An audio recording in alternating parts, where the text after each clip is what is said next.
Alam nyo mga kababayan, marami-rami na rin naman tayong mga naipakulong dyan eh. Yung mga lumalaban sa flood control, yung nag-iimbestiga sa laban sa ano maya sa mga flood control, ha? Kailangan maipakulong natin yan.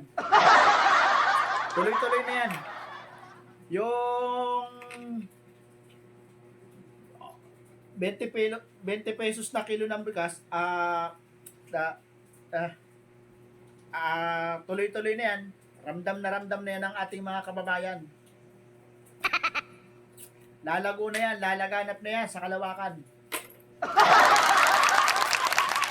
At ayun, si Martin Romualdez ay kakasuhan pa lang natin.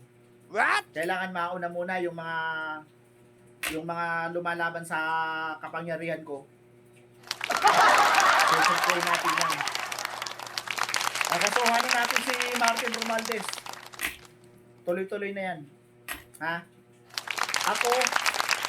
Hindi ako presidente ng aking pamilya.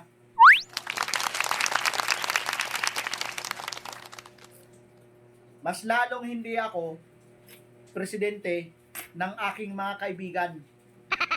Presidente ako ng mga Pilipino. What? Yung 20 pesos na kilo ng bigas, lalago na yan. Ha? Tuloy-tuloy na yan. Kakalat na yan sa kalawakan. Kailangan, bago matapos yung taon na to, mayaman ang Pilipinas. Ha? Kailangan,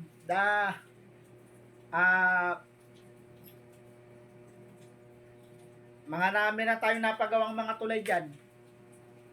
Yung mga tulay na tuloy-tuloy na yan.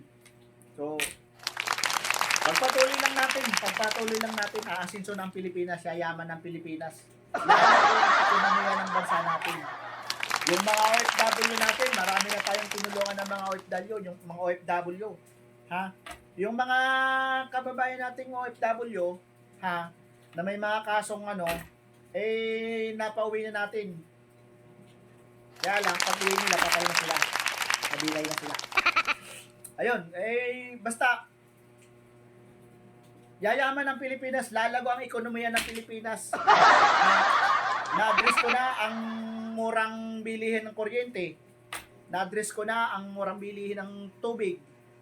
What? Lahat yan, lalago na yan. Yung mga kababayan natin naghihirap, tutulungan natin, pagyayamanin natin yung mga yan. Ganun ang plano ko sa bansa natin, mga